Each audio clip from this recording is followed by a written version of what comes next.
souls. And no money in our coats. Well, you can't say we're satisfied, and you can't say we never tried. And you're beautiful, but ain't it time that we've said goodbye? And Angie, oh, I still love you. I love you, and I remember all those nights we cried, and all those dreams we felt so close seem to all blow up in smoke. Well, let me whisper in your ear, Angie, Angie, where will it lead us from here?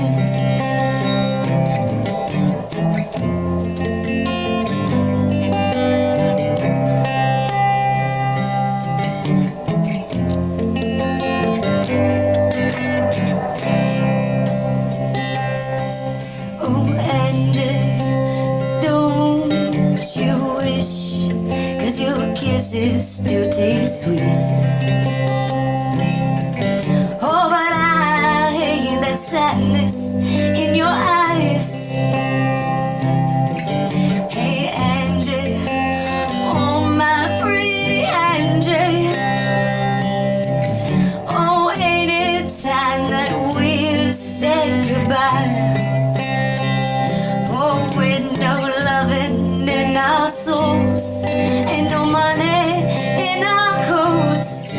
Oh, you can't say you were satisfied. And Angie, oh, I still love you. I love you, baby. And everywhere I look, I see your eyes. Oh, there ain't a woman that comes close to you, my Angie. And come on, baby, come on, dry those eyes. Hey, Angie, oh, my pretty Angie, ain't it good to be alive? And Angie, you can't say we never tried.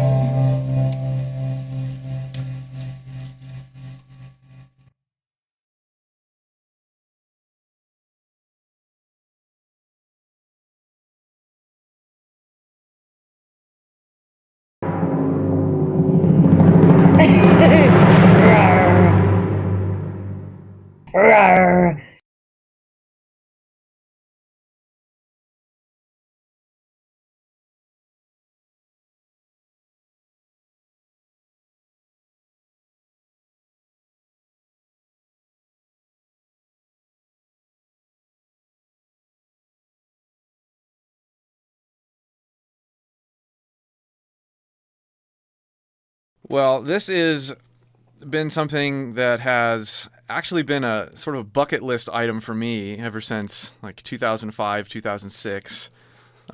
Seeing you try out for Idol, and we're roughly the same age, and I was going through like, you know, how am I going to support my family, and how am I going to do what I do, and then there's you with just this story that was so incredibly inspiring, and then to see you go as far as you did there, and lose, and then have an incredible career after that. For me, it continues to be this ongoing inspiration for me in what I'm doing now. Thank you so much, man. And so I am just thrilled to be able to talk with you, and thank you for being willing to share your story. And Absolutely, man. Absolutely. And thank you for having me. I've been enjoying your videos on the road, and I just kind of found you one day. I don't even know how I stumbled across it. Analysis of it was somebody I love, and I can't remember who it was now. Yeah. But I was like, ooh, well, and it just, I kind of got hooked. Yeah, cool. And another thing that has inspired me about your journey is that you don't ever seem to stop changing, pushing, evolving. Some of my favorite artists that I grew up with, when a new album came out, the minute you listen to the new album, you go, oh, that's different. And then you listen to it a couple more times and you're like, and I get why it's different and I love it. Yeah. And Yeah. And I have felt that way about every album you've put out.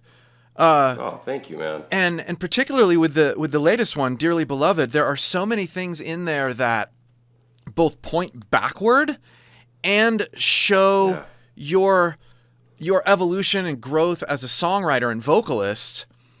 And I mean, even you going out, you're still watching videos on like how to sing better or, vocal analysis of this and that. Like, you are not done learning. And you've mentioned before that, you've done a lot of interviews, right? You've been everywhere, Kelly Clarkson's show, all that stuff, but you've never had the chance to talk about the craft, talk about your evolution as a vocalist, what you've learned, how you've gotten where you've gotten. So I'd love to just start at the very beginning. And so my first question for you is, when did you first figure out you could sing? When did that confidence thing, not when did you first figure out when you wanted to sing for a career or whatever, right. When did you find the very beginnings of your voice? I was thinking about that recently, and because it was way before I ever thought that was even something that I would want to do. Okay. I remember being a young kid, just always being drawn to singers on the radio. I was always kind of a sucker for, a good pop melody, but I was always interested in how the voice sounded. And at the time, I wasn't thinking any of that. But in hindsight, I was always drawn to singers and singers who could sing well, right. That had a character and I would always find myself trying to emulate that. I remember doing Rick Astley impersonations when I was a kid, and my cousin would always ask me, "Dude, we're no strangers to love," and I remember just always kind of thinking that that's just what everybody can do. Like I would find myself doing, imitating like Looney Tunes voices and stuff like that. Which, by the way, Mel Blanc was. I still listen to some of that work and go, how the hell was he doing that? And none of them sound alike, and they're so distinctive. And I would try to emulate people that I looked up to, but I didn't look at it as like I'm trying to do this better so I can, do this one day. I wanted to be a comic book artist. I wanted to be anything but a singer. I wanted to be the next Jean-Claude Van Damme, Yeah. And I was always obsessed with like comic books, and right around the teenage years, before that, I was obsessed with Boys to Men. So I would be mowing my lawn outside with my Walkman. Yep. And because I would never do this in front of anyone, but if it felt like a safe place and it was loud enough where I could get away with it, I had the freedom and the courage to really attempt to hit these notes. And I think I just found out one day, like I actually don't know what I'm doing, but I know how to do this. Yes. And it kind of became like this thing where I kept kind of a secret. And I remember my best friend, he moved in with us when I was in high school, and he knew everything about me. except for this. And I remember one day making a joke that I could sing like that. And we were listening to something. It might have been even Boyz II Men. I don't know. And he was like, whatever, dude. And I was like, no, I kind of figured it out. Like, I can. And I did it. And he was just like, what? I had no idea. And it kind of gave me like this validation, like, okay, so I'm not crazy in thinking that I can sound just like that.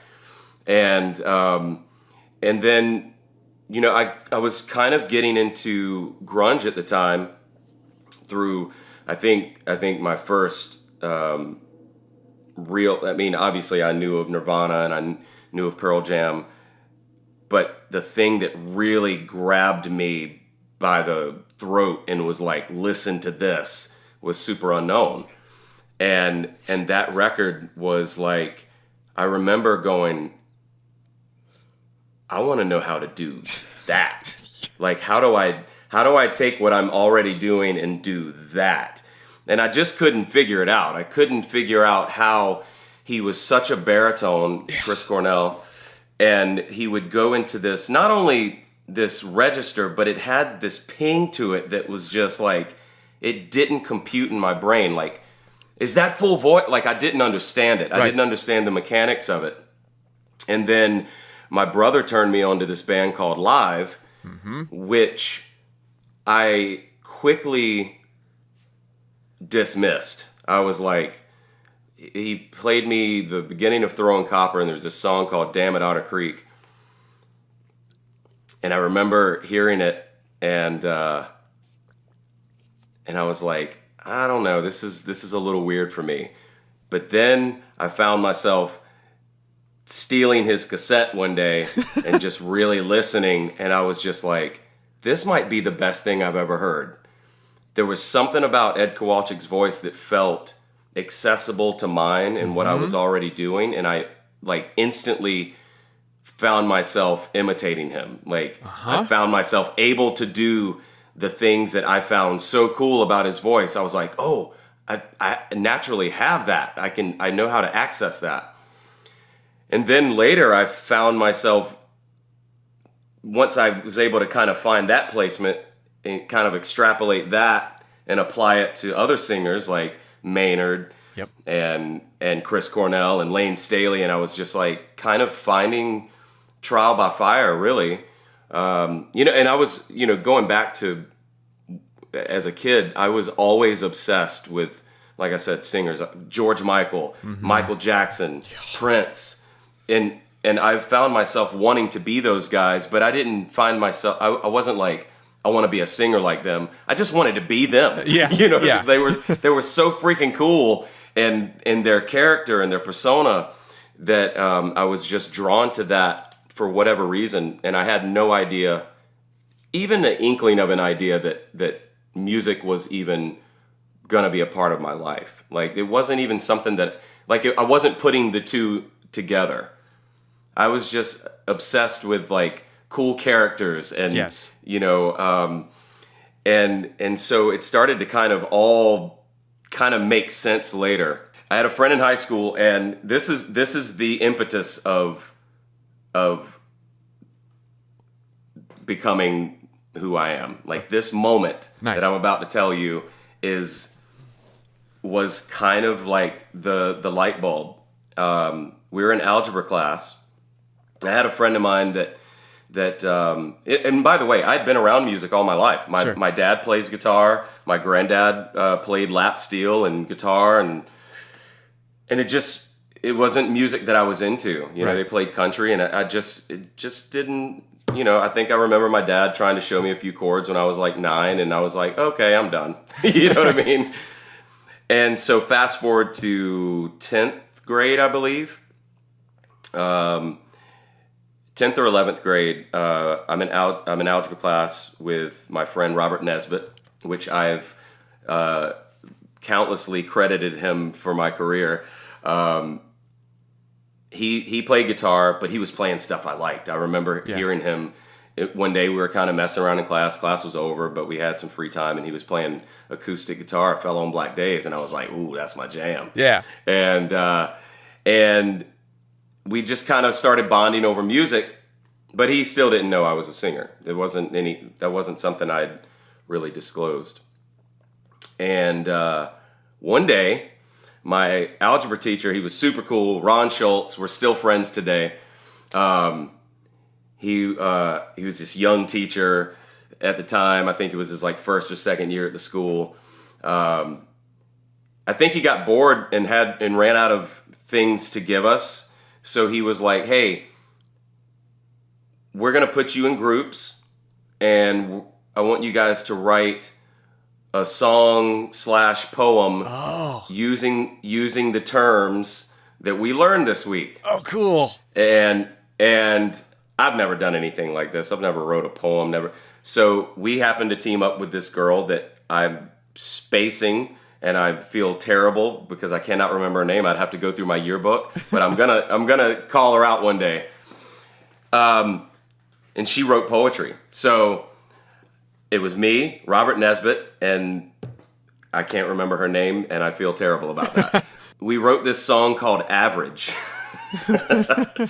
And it was, she had the lyrics written out, and I was like, "Robert, how about come over to my house later today and let's actually do this?" He's like, "What do you mean?" I was like, let's actually Make a song.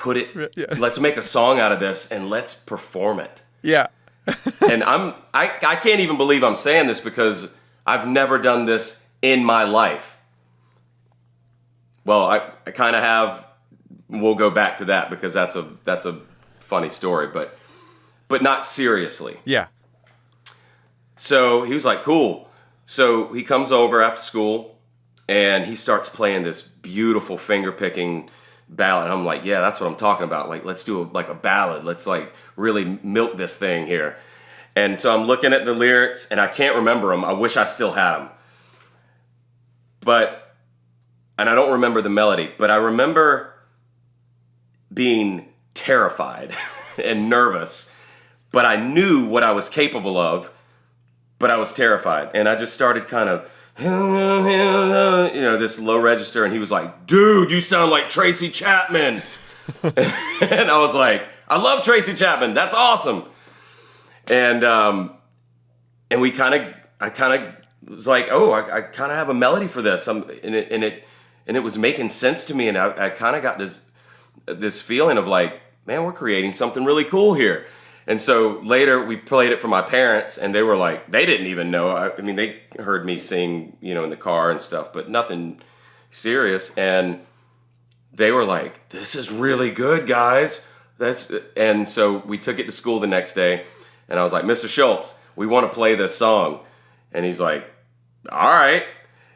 By the end of the day, he had me and Robert in every single one of his classes. Nice. And then we started playing live covers. And it became a thing, and I was like, "Okay, I got the bug. Like, you got to teach me some chords. Like, I want to write songs, but I want to be able to do it. I want to know how to do this too." And so he showed me a few chords, and for whatever reason, I guess it was the combination of the desire was there. Yeah. And now I have an ear for what I'm trying to go for here, and I've got these songs that I love so much that I want to reference. And I started putting all this together and started writing my own song. Well, I started learning Throwing Copper top to bottom. And then Secret Samadhi came out, and I was like, my head exploded. We'll get to that in a minute. I want to hear more about that. Yeah, and so we started writing songs, and he had a cover band that he was in. He's like, "You should come out and sing a few songs with us." They already had a singer. And so I sang in his band for a while, and we did a few like coffee shops here and there, and they were doing like Dave Matthews covers, stuff I wasn't really into, but then we'd throw in the occasional live song and U2 and then I was like, "Robert, I love you, bro, but I want to start my own band." And me and my friend that moved in with me, he was my bass player. We were basically learning everything together. We both sucked. We were, we both were rudimentary as you could get. And but we were learning together, and we had a friend in math class that was also a drummer, and we were like, Mark, come on, let's make a band. So we actually started practicing at Robert's house. Nice. Because he had a garage. Right. So he you know, I look at him as like I don't even think he thinks twice about it, but just the bond we created, and him teaching me these chords and kind of nurturing and kind of twisting my arm a little bit, like, dude, I was like, I don't want to. He kind of pulled me, you know, in this direction, and I got obsessed, and I was like, everything that I thought I was, everything that I thought I wanted to do, I was going to go to school for acting. I wanted to be a comic book artist. I was into martial arts. I was into bodybuilding, like everything but music. And all of a sudden, all of that was like meaningless to me. It just fell away, and I was like, I think I want to do this. I think I want to do this. So that was kind of the start of you know, me realizing that I wasn't going to college.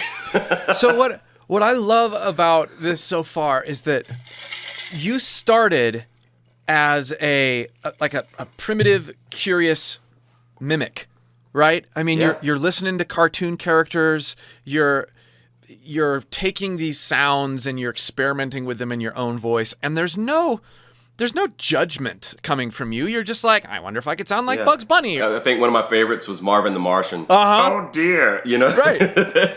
And this was creating a flexibility with your voice that from a very young age you were able to be flexible and experimental without passing judgment on how you sound. And in my main course that I teach, we actually start out at the beginning of the course imitating Mel Blanc characters.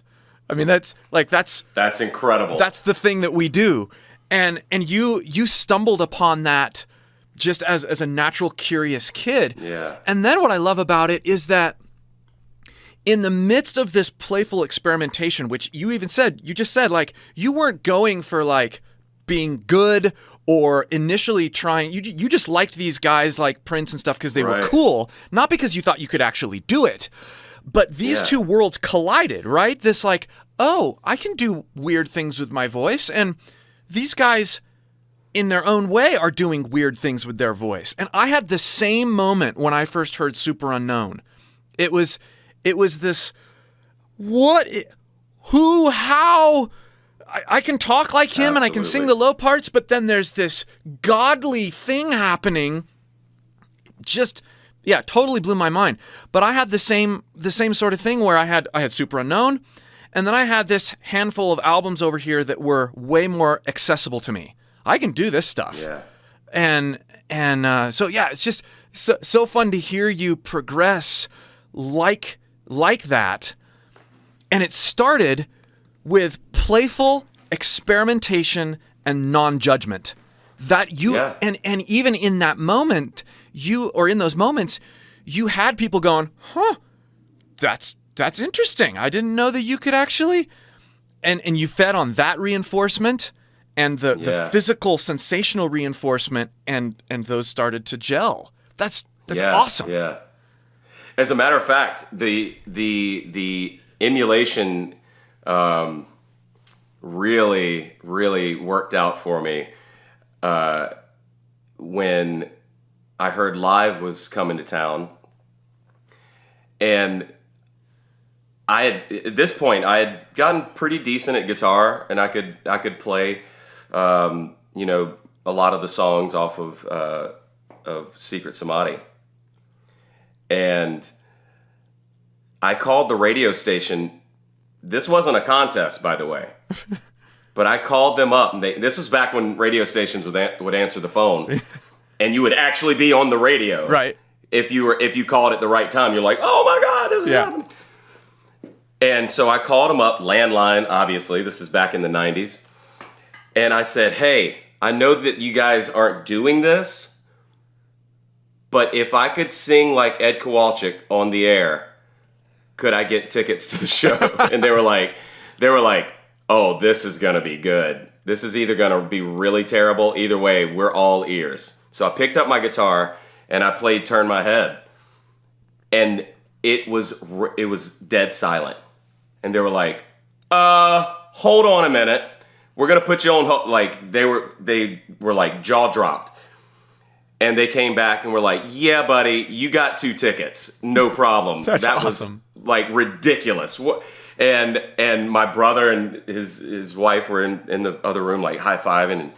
And then they played it. They put it on the air. And I was like, oh my God, this is possible. Like, because I heard it back and I'm like, and then I go to that show and I was very much a student. Like I wasn't, I'm looking around, everybody's losing their mind. I'm losing my mind, but I'm also going, how is he that's even better than the what?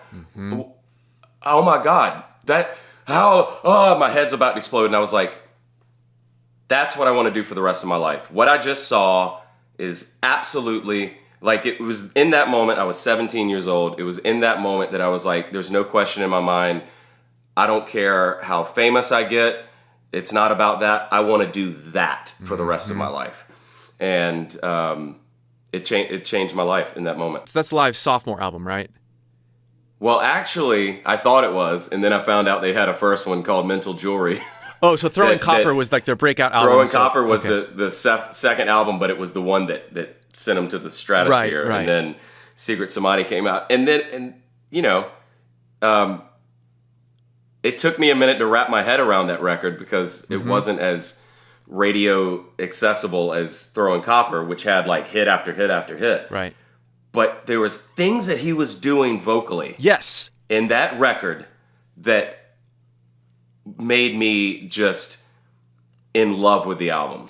Ed's got this desperate, nervous distortion about his voice. Yeah. That you have to be in a certain mind state, like you almost have to like sit on something uncomfortable and whine about it a little bit, and then sigh from the mild amount of pain, and then you then you get that sound. My vibrato definitely came from listening to that record.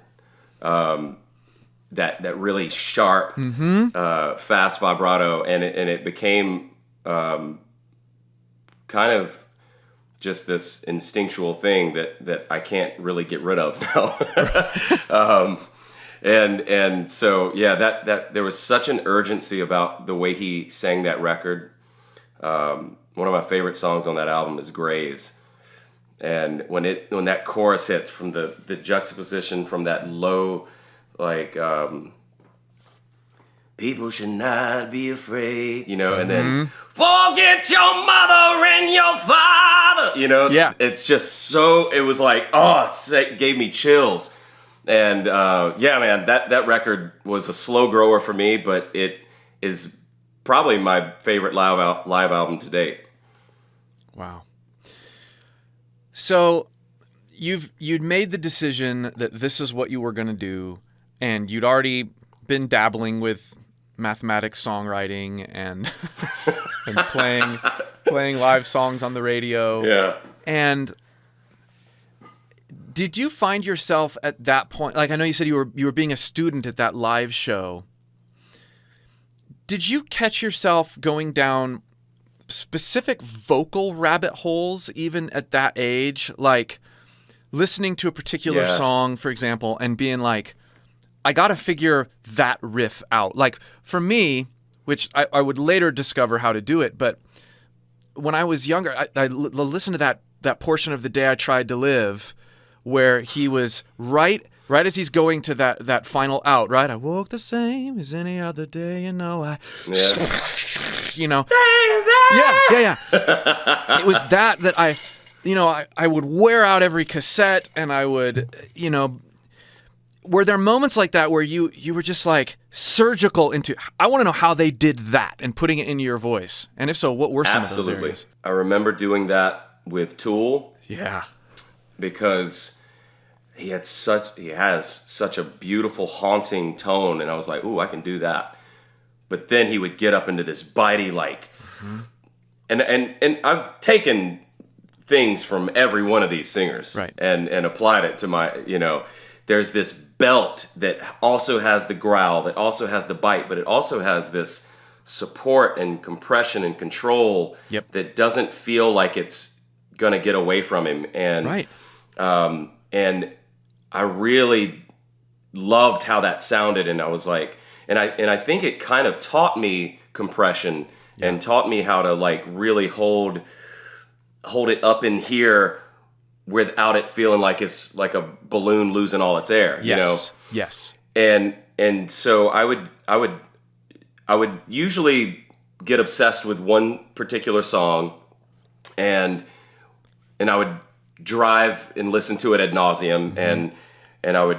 Some days it felt like I knew how to do it, and then there were days where I'm like, I don't know what I'm doing. Yeah. And I think that was kind of the gist of my abilities all the way up into my late 20s, where some days I felt like it was there and some days it didn't, but I didn't understand why. And I didn't understand why it was so easy on this particular day, and vice versa. And I remember doing that with shows too, where I'd have shows at gigs and I would be like, I don't even know how I just did that, but it felt so free and it felt like open and like everything was there when I needed it. And then there's other times where I feel like I'm trying to force to get it out, and I didn't quite understand the mechanism and what I was actually doing. Yeah. At the time, and since I've I'm still trying to figure certain things out. Sure. But I still go down the rabbit hole. I'm never satisfied with where I'm at, because I'm like, yeah, I can do that all day, but what about what he's doing? What about what Johnny Hawkins is doing and nothing more? Like, that's something cool. Yeah. That's like, or Noah Sebastian or Vessel, or like, I can do this soulful thing all day, but then he goes, and I'm like, how did he do that? Yeah, and switching between them. But anyway, but it's still like, and then having to apply that in context, Right. and knowing how to go from one to the other. So I've always been fascinated with things that I can't do, and like, damn it, I'm gonna figure this out. Yeah. By the end of the day, I'm gonna know how to do this. Whether I get taught or I just blow my voice out trying, I'm gonna eventually figure it out. And I love that. I love that I love actually seeing singers that make me jealous, and there's quite a few of them out there. Yeah. I like that you just said that I'm going to figure this out whether I get it or blow my voice out trying, and not being afraid of. It's not like you are blowing your voice out for 3 weeks straight trying something. Right. You're listening to your body. Clearly, you're still singing at the top of your game after all these years. So many students are afraid. Oh, if I sit here and try to emulate X or try to scream or sing with compression or use mixed voice or whatever, and I'm afraid I'm gonna ruin my voice. Do I have a node? Oh, I better get a camera shoved down my throat to make sure I'm not damaged. And what people don't understand, and what people need to hear more of, is that every single singer who is at the top of their game right now and having a career as a vocalist regularly tires their voice out, regularly blows their voice out, trying new things. I have sang sick. I've sang with a blown voice. I've done 7 in a row. I've never once had a node. I get scoped all the time. Yeah. And I'm hyper aware. I'm very connected to my body. I'm very aware of what things feel like. I don't blindly just go out there and blow my voice out. I don't want to misrepresent it. But some days it's there, some days it isn't. And you pivot and you learn how to maneuver around it. And that's sometimes the key, though. You change the note. Sometimes you change the note, and that's okay too. Yeah. Well, see, that's the key, is you are experimenting from a hyper aware introspective state. you are asking yourself as you're going into this one line from the Nothing More song and experimenting with that, you're leaning into sensations that feel okay, squaring that with how it sounds, and then evaluating. And if you don't have that feel before sound or sensation before sound mindset, that's where you really do injure yourself. Because you might go, oh, that sounds okay, but it doesn't feel okay. Oh, well, it sounds okay. I'm just going to keep going. Right. And then before you know it, you have burnt yourself out to the point to where it's not sounding as good as it was, but it's still sounding okay, so I'm going to keep going. And this is how people screw their voice up. Whereas if you lean into the sensations first with a highly introspective mindset and are patient with yourself, oh, yeah, okay, my body's telling me I'm done for the day. I didn't quite get that end of the Corey Taylor song, but I'm gonna move on. That's the way to do it. We have to be introspective and we have to listen to our body. And along those lines, you have been you were into martial arts early on, and you went through this period when I think you're still in this period of being very in tune with your body from a holistic muscle standpoint, like strength training, cardio training, and that's when I really get to test out the different sounds. Right. When I'm working out, I've got whatever at the Bad Omens or whatever blasting. Yeah. That's when I'm like, that's when I feel free to like really dig in, and I figure stuff out sometimes that way. And I actually figured some things out this morning. I was like, oh, that's how he does that. Yes. It's so funny because you've probably seen it in some of my videos, but I'm always telling people like, you want to get compression down, the first thing you want to do is lift something heavy and then try to place that sensation as high in your throat as possible. And you're discovering stuff literally while you're lifting heavy weights. Yeah. And trying. Absolutely. There's so many connections. It was actually the summoning was playing. Nice. And that scream part, not summoning, Vor. Yes, Vor. Okay, yes. Yeah. And I was like, oh, I got it. I figured it out. Because it's so weird, and it goes back to the Chris Cornell conversation. What you're hearing and what you think it feels like to do that is so drastically juxtaposed that, like, as a kid, I thought, oh, Cornell's just going up in his chest voice. Right. And that's all just, like, that's just impossible for me. I didn't understand the flip. I didn't understand the getting up in the head voice. And then when I figured that out one day, I was like, that feels too easy to be right. Uh-huh. And then I would hear it back going, but I think that's it. That's absolutely. all he's doing? Yep. Like, what? And it blew my mind. Like, oh, we make things out to be harder than they really are. When you hear it, it sounds like, how is that even humanly possible?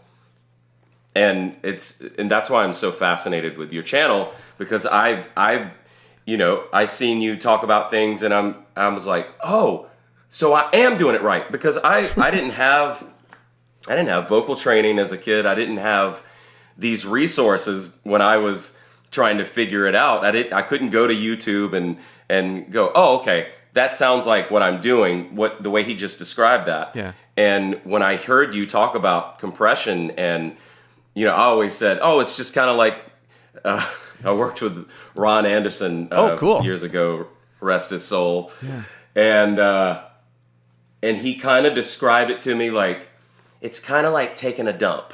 You know what I mean? It's absolutely. Like, use your poop muscles. It's burying it down, and and that made sense to me. But I always thought of that as, oh, well, that's straining. But it's not. No. It's compression. Yep. And so I would always question my own technique. Even if I wasn't hurting, I was like, am I doing this right? Yep. Because I didn't have enough of the fundamental knowledge or understanding of that is actually how you do this. Yeah. So I would always think, because I didn't have training, that I was just doing it wrong, and it just happened to sound okay.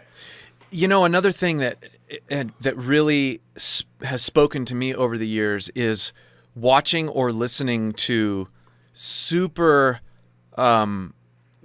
underground recordings of some of these guys. Like listening to Chris Cornell live on I-5, for example. Those aren't the greatest recordings. Or even like really early Soundgarden, where he's doing these... He's making these sounds that are way more accessible than what you hear on the studio recordings, right? Yeah. When he's doing, Little Joe, for example, Little Joe, run for the borders. When he's doing that sort of sound, it's like, well, I can do that. Maybe I can't hit that high D5 the way he does on Spoon Man, but I can certainly do that. But then you hear that, and then you hear him do Spoon Man live. Or even like, and then the adding of the vibrato with that. Mm-hmm. That's where it gets like, oh, that's saucy. Yeah. It's this context. I think we hear when we're listening in our dumbfounded states. What we're really impressed with that we don't know we're impressed with. We're really impressed with the context that they've created. Right? Like that's why I love doing isolated vocal analysis so much. Because when you get to hear these notes without the band, without the mix, without some of the effects, they become human. It's like, oh, okay, yes, I can actually hear how that feels now. Whereas I can't really hear how it feels when I've got everything around it and when there's been this, 65,000 takes to get it in comps, to get it to where... Right. So, yeah, I want to go back to this like listening to your body and you figuring out how to sing while you're lifting weights. And when did you get serious about bodybuilding or strength training? Yeah. And realize how much of a help that was in connecting with your voice? Well, I was always, all of my interests, I have always kind of existed in distinct silos. I never really combined them. I would be obsessed with one thing and then I would move on to something else. And then I never really realized they were all connected. I was obsessed with comic books, so therefore I wanted to look like a comic book character. Therefore, I got into bodybuilding. And I was obsessed with martial arts. Therefore, I got into, martial arts because of the movies I was into, like Van Damme and Bruce Lee. And they all kind of are connected in a way. It's this, it's mind-body connection. Absolutely. And so as a teenager, I was this scrawny little kid, just could not gain a pound no matter how much I ate. And I started getting into like fitness magazines and started taking like Weight Gainer and lifted every day during lunch. So everybody else would be in the lunchroom. I would go to the gym. And within like 3 months, I had completely changed. I don't know if it was just because of like, my growth spurt or whatever. I was like 15 or 16 and I got obsessed with it. And it became like something that I love to do all the time. And I kind of got away from it when life got crazy in my 20s, kids, and wondering how I'm going to pay bills. And so I kind of have always been on this like up down swing of I'm getting fit. Now I'm living very unhealthy. Now I'm fit. And it's when I got on the road for the first time, things got really out of hand. Just late night drinking, eating, God knows, like late night Taco Bell runs and just garbage. Yeah. And you don't realize just how much your voice does not like that the next day. Acid reflux, all the things. And so around 2013, I kind of got serious about it again. But then during COVID, I was like, I'm not getting any younger, man. I'm 40 at the time. I was like 41, and I just made it a decision. Like this can't just be I'm into this sometimes. Here and there, I'm into it now, but I'll come back to it. Like, it has to be a lifestyle. Yeah. And it became a lifestyle. I became obsessed with it for the right reasons, not just like, a little fad here and there. I'm just trying to get a six pack or whatever. Like, I wanted my life I wanted to feel good all the time. Mm-hmm. And once I realized how much better I felt on stage, and how much I barely break a sweat on stage anymore, and I wonder, like, am I working hard enough? Because I've conditioned myself so much that I'm running all over the place. I'm jumping off the barricade or back onto the stage, and even the guys are like, "Dude, you should be doing American Ninja Warrior." Right.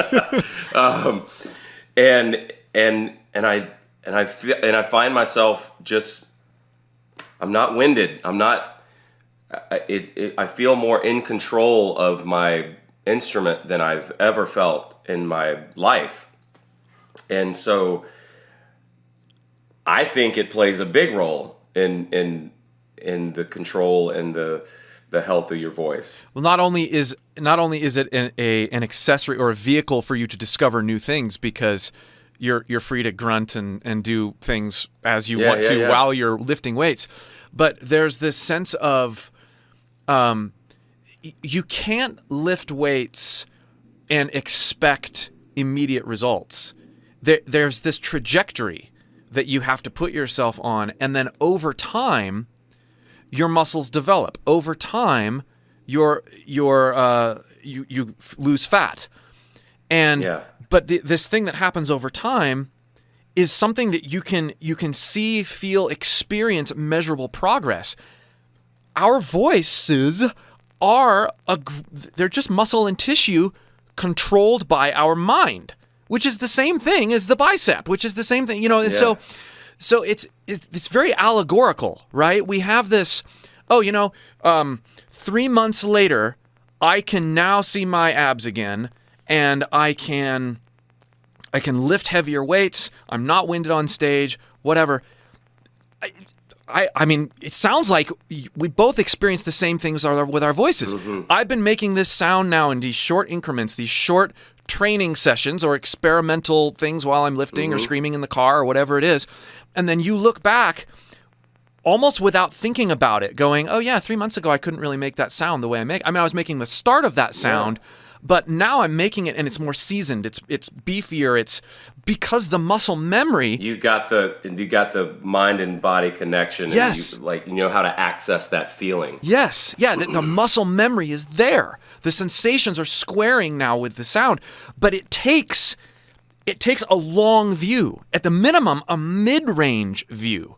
And that's why I think athletics, I mean, any sport, but particularly weight training, because it teaches you to focus in, I'm not feeling this particular sensation in my bicep the way I want to feel it. Well, think about your bicep as you're doing the rep, and then you will feel it there. And I tell people that all the time with the voice. Oh, I'm not feeling this particular sensation. I'm not feeling it resonate in my mask. Or I'm not feeling the compression high. Okay, choose to focus your attention there or here, and over time, this will develop, and then you won't have to think about it as much. I started having, years ago, I started having really bad tendinitis and muscle tears because I'd kind of just gotten back into it, and I just was like, I'm going to be like I used to. And I didn't have that mind-body connection. And I remember one day going into the gym and just doing the lightest of weights just to kind of get back into it. And to feel the contraction without the weight is the key. Yes. If you can, because you start to really feel and just be present with your body. Mm-hmm. Because a lot of people are not present with their body in the gym. You see them doing stuff like that, and you're like, "What are you working out? What are you training for?" Yeah.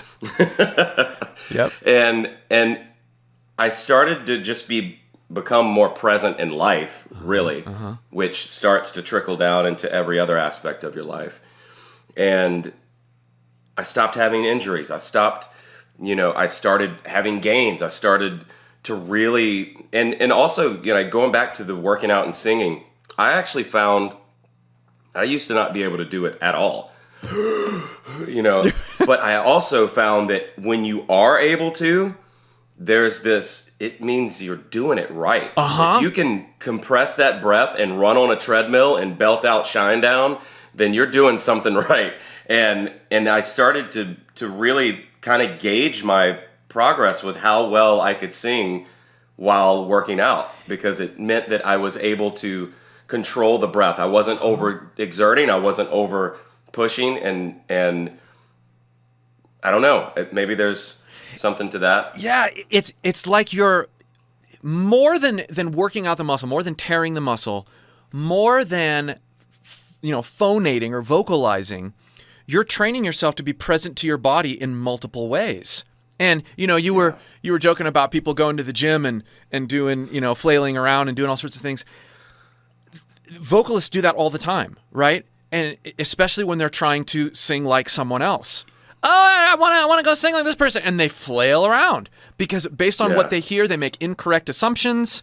They blow their voice out trying with these incorrect assumptions, and then get discouraged, and then stop, and then they go back at it again. They're not training that be present to your body, be present to how things feel, and this parallel between strength training and being present with your body and being able to sing and vocalize and discover things in the midst of that sort of dual setup is gold. Like, you want to improve?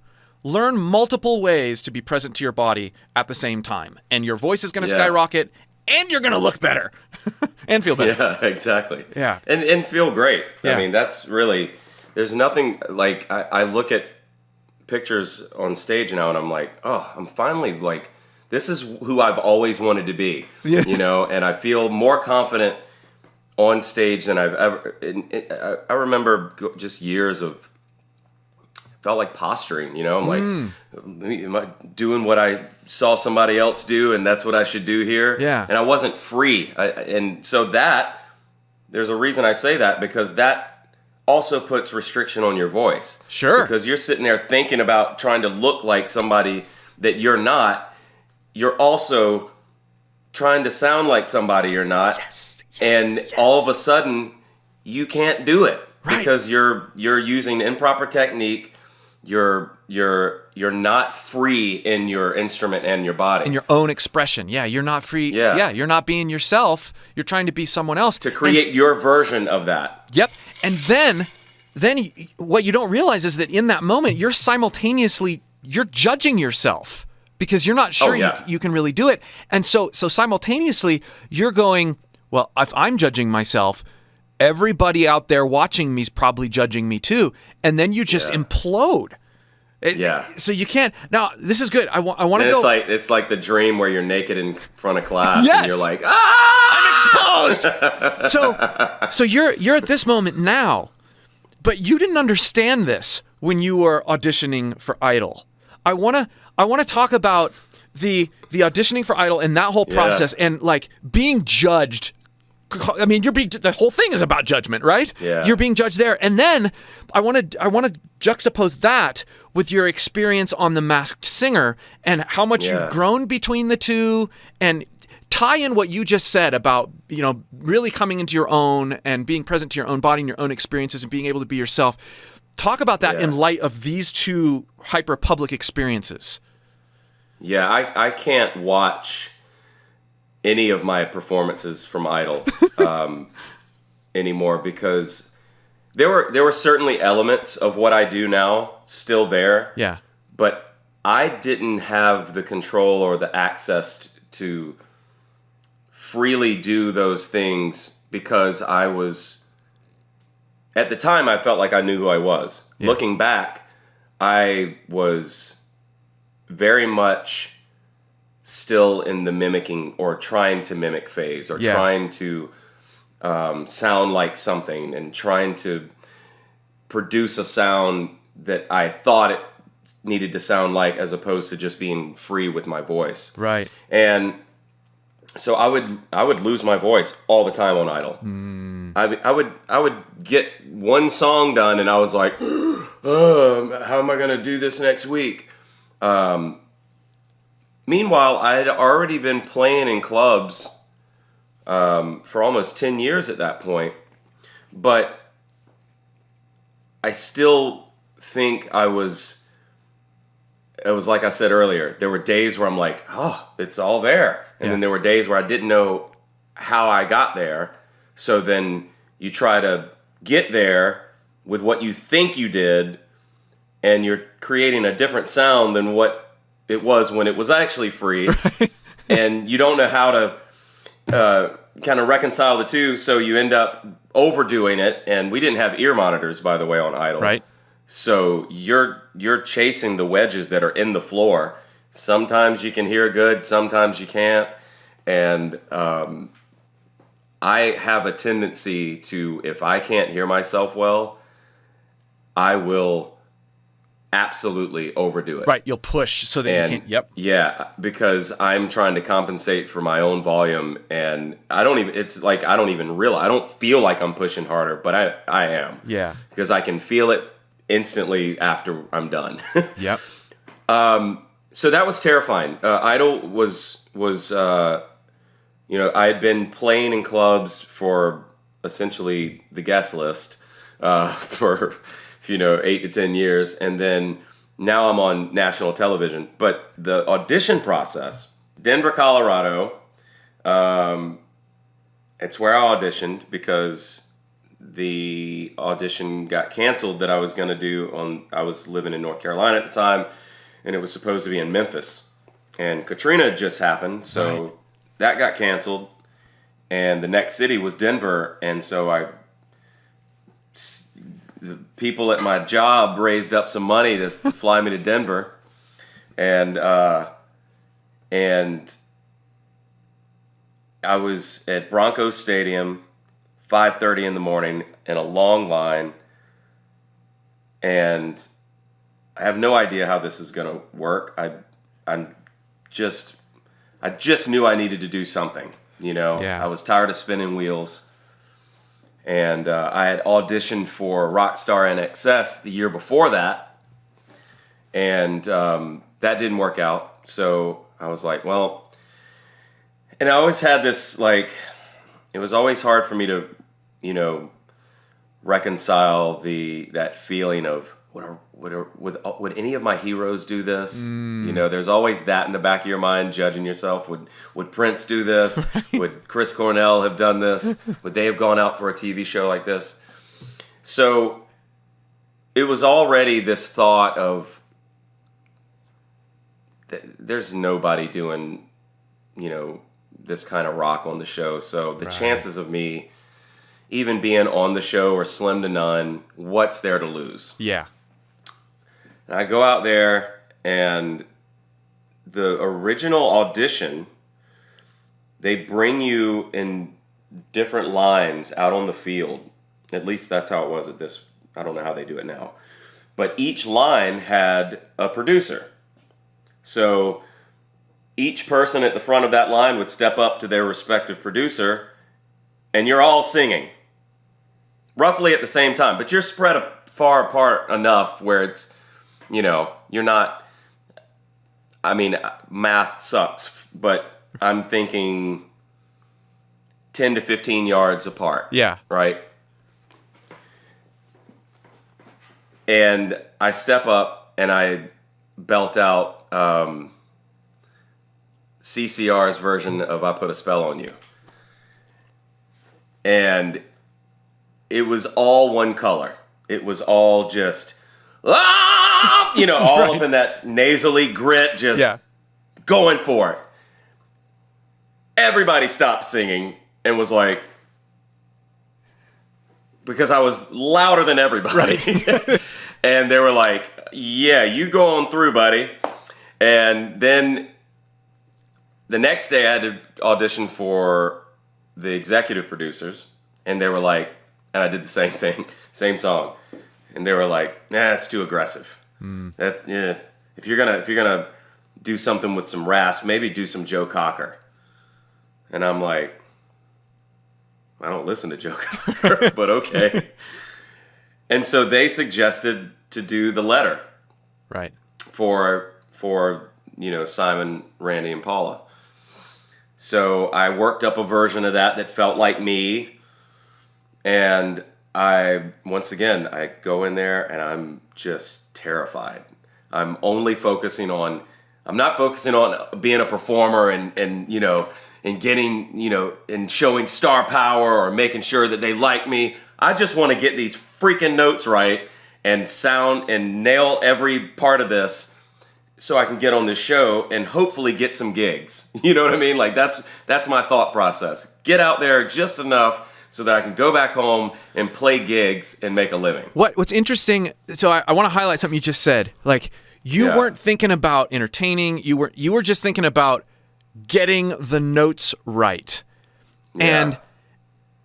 But you had this playful past of, you know, you've been, like you said, you've been gigging for 10 years, but I was in a band and I had a guitar. Right. And now I'm like... And in this moment, being under the microscope, you're focusing on the opposite of what you need to focus on to get through the door. And Simon called you on it, right? Yes, he did. Here's the thing. I wanted to be upset, but I've also been the kind of person to go, okay, there's always truth in the criticism, so let's really think about what he's saying. So when I went back and I watched that audition, I was like, he's absolutely right. Yeah. I was stiff as a freaking board. Yeah. And I looked like I was a deer in the headlights. And yeah, I'm actually happy with the notes that came out, but there was a stiffness and this like rigidity that I'm actually kind of, you know, I feel like I'm kind of lucky that I got in, you know, and I was able to kind of shake that off. But I did talk to him later that day. I saw him getting into his car, and I happened to be walking down the street, and I was like, I'll prove you wrong when I get to Hollywood. And he goes, you do that.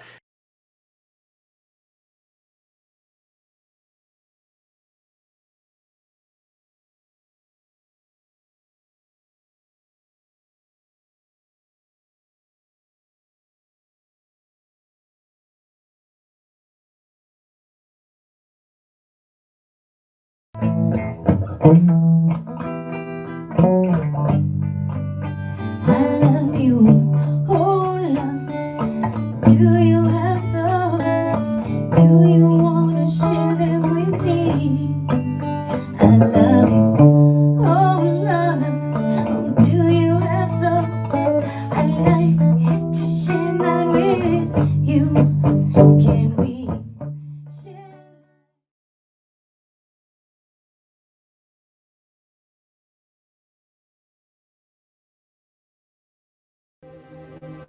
Are you gonna spread love or hate?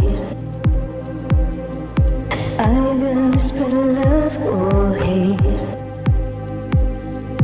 Are you gonna spread love or hate?